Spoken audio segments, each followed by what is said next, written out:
इयत्ता 8वी इतिहास व नागरिकशास्त्र सामाजिक व धार्मिक प्रबोधन या पाठाचा अभ्यास करूयात. भारतात इंग्रजी शिक्षणाचा प्रसार होऊन नवे विचार, नवीन कल्पना, नवीन तत्त्वज्ञान रुजू लागले.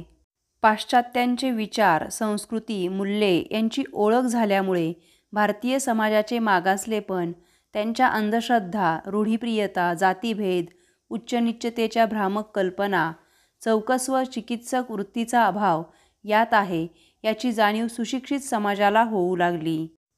त्यातूनच भारताच्या सामाजिक, धार्मिक, आर्थिक आणि सांस्कृतिक क्षेत्रात बदल होऊ लागले.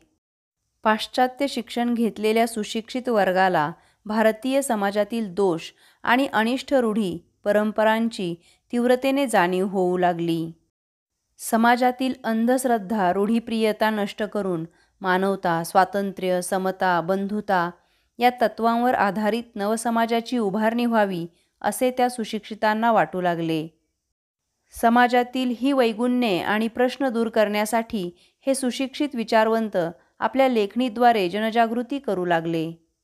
19व्या शतकात भारतात सुरू झालेल्या या वैचारिक जागृतीला भारतीय प्रबोधन असे म्हणतात. धर्मसुधारणा व समाजसुधारणेचे पर्व याचा अभ्यास करूयात.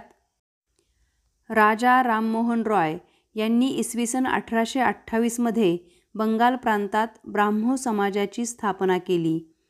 त्यांनी अनेक भाषा व धर्मांचा अभ्यास केला होता.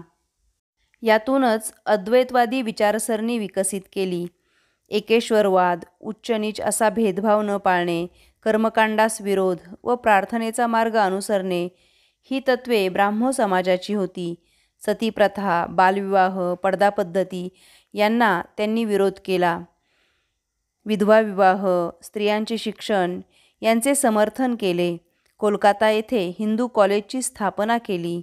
संवाद कौमुदी या वृत्तपत्राद्वारे त्यांनी जनजागृती केली. दादोबा पांडुरंग तरखडकर यांनी इसवी सन 1848 साली मुंबई येथे परमहंस सभेची स्थापना केली.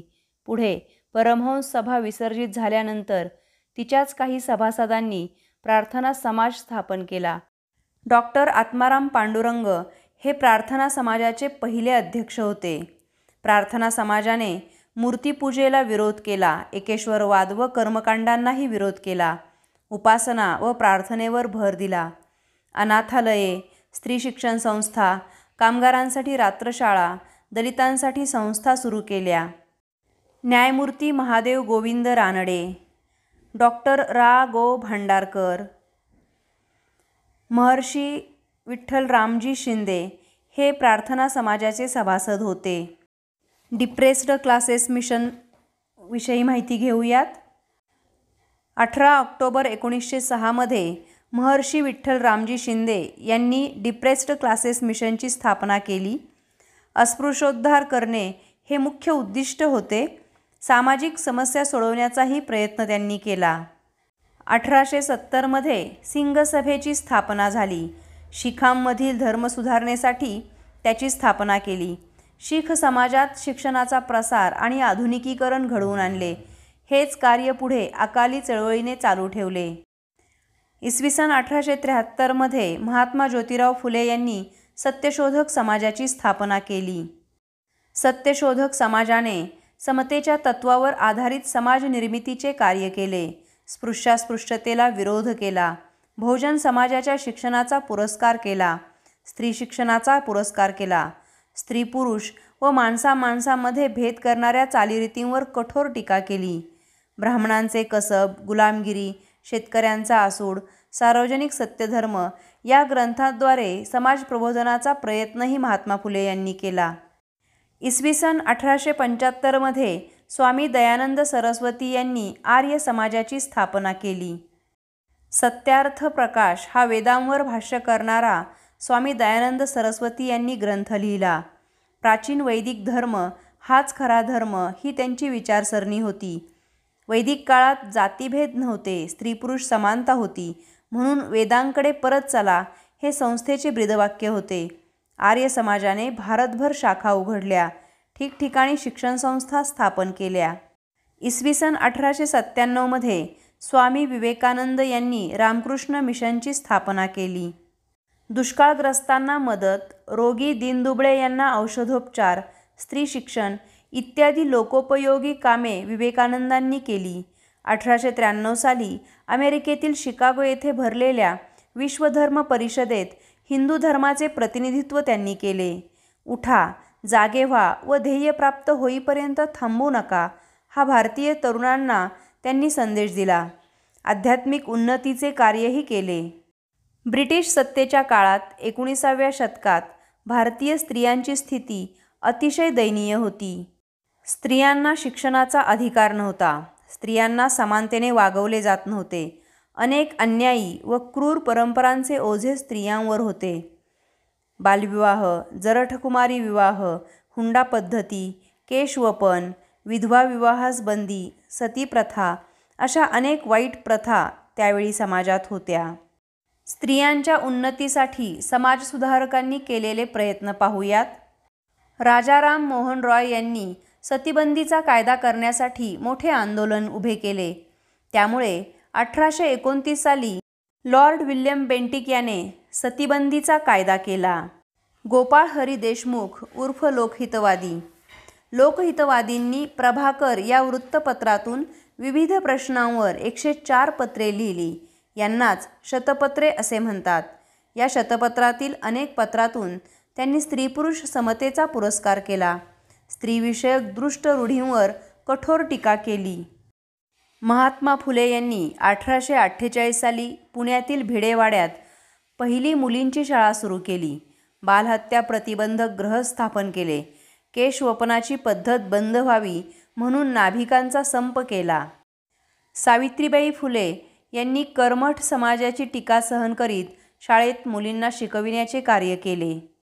पंडित ईश्वरचंद्र विद्यासागर यांनी विधवांच्या पुनर्विवाहाला मान्यता मिळवून देण्यासाठी प्रयत्न केले. या कामात विष्णुशास्त्री पंडित व वीरेशलिंगम पंतलू यांचेही मोलाचे साह्य मिळाले.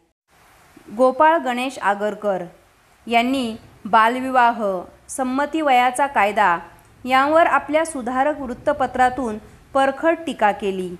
महर्षी विठ्ठल रामजी शिंदे यांनी मुंबई येथे देवदासी प्रथेविरुद्ध परिषद भरवली. बहुजन समाजातील स्त्रियांसाठी सुधारणेची चळवळ उभारली. ताराबाई शिंदे यांनी स्त्री-पुरुष तुलना हा ग्रंथ लिहिला. या ग्रंथातून स्त्रियांच्या हक्कांचा पुरस्कार केला. महर्षी धोंडो केशव कर्वे यांनी विधवांच्या शिक्षणासाठी अनाथ बालिकाश्रमाची स्थापना केली. परित्यक्त आणि अन्य महिलांना स्वावलंबी करण्याचा प्रयत्न केला. भारतातील पहिले महिला विद्यापीठ त्यांच्या प्रयत्नाने उभे राहिले. पंडिता रमाबाई यांनी शारदाश्रम संस्थेची स्थापना केली. दिव्यांग मुले, मुली, स्त्रिया यांच्या पालनपोषणाची जबाबदारी स्वीकारली.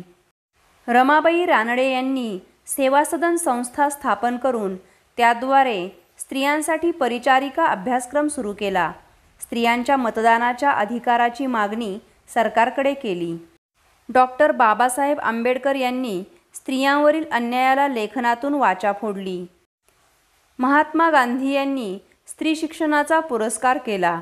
स्त्रियांना स्वातंत्र्य चळवळीत योगदान देण्याची प्रेरणा दिली. इस्लाम धर्मात झालेल्या सुधारणा चळवळींची माहिती घेऊयात. मुस्लिम समाजात अब्दुल लतीफ यांनी धर्मसुधारणेला सुरुवात केली. बंगाल प्रांतात द मोहम्मदन लिटररी सोसायटीची स्थापना केली. सर सय्यद अहमद खान यांनी पाश्चिमात्य विज्ञान व तंत्रज्ञानाचा पुरस्कार केला. मोहम्मदन अँग्लो ओरिएंटल कॉलेजची स्थापना केली. पाश्चात्य शिक्षण व विज्ञान यांचा अंगीकार मुस्लिम समाजाने केल्याशिवाय त्यांची प्रगती होणार नाही असे त्यांचे ठाम मत होते. हिंदू समाजातील चळवळींचा अभ्यास करूयात. हिंदू समाजाला मानाचे स्थान मिळावे म्हणून 1915 साली हिंदू महासभेची स्थापना झाली. गरीब मुलांना उच्च शिक्षण मिळावे या हेतूने पंडित मदन मोहन मालवीय यांनी बनारस हिंदू विद्यापीठाची स्थापना केली. डॉक्टर केशव बळीराम हेडगेवार यांनी 1925 साली राष्ट्रीय स्वयंसेवक संघाची स्थापना केली. हिंदुत्ववादी तरुणांची शिस्तबद्ध व चारित्र्यसंपन्न संघटना उभारणे हे त्यामागील ध्येय होते. स्वातंत्र्यवीर वि. दा. सावरकर यांनी रत्नागिरी येथे पतितपावन मंदिराची उभारणी केली. हिंदू धर्मातील सर्व जातींना मुक्त प्रवेश, सहभोजनादी कार्यक्रम त्यांनी राबवले. प्रबोधनाचे इतर क्षेत्रातील आविष्कार पाहूयात. साहित्य क्षेत्रातून झालेले प्रबोधन पाहूयात. कथा कादंबऱ्यांमधून स्वातंत्र्याची प्रेरणा मिळू लागली. समाज सुधारणेचे विचार मांडले जाऊ लागले. स्त्रिया लेखन करू लागल्या. वृत्तपत्रे व मासिके यातून समाज सुधारणा आणि राजकीय जागृतीचे कार्य होऊ लागले. साहित्याच्या क्षेत्रातील सर्वोच्च असे नोबेल पारितोषिक गुरुदेव रवींद्रनाथ टागोर यांना मिळाले. कला क्षेत्रातून झालेले प्रबोधन पाहूयात. संगीत अधिक लोकाभिमुख झाले. भारतीय शैली व पाश्चात्य तंत्रे यांचा मेळ घालून नवीन चित्रकला शैली पुढे आली. विज्ञान क्षेत्रात झालेले प्रबोधन पाहूयात. प्रबोधन काळात विज्ञानावर अनेक ग्रंथ लिहिले जाऊ लागले. भारताच्या प्रगतीसाठी प्रयोगशीलता व वैज्ञानिक दृष्टीची गरज असते याचे महत्त्व लोकांना कळू लागले.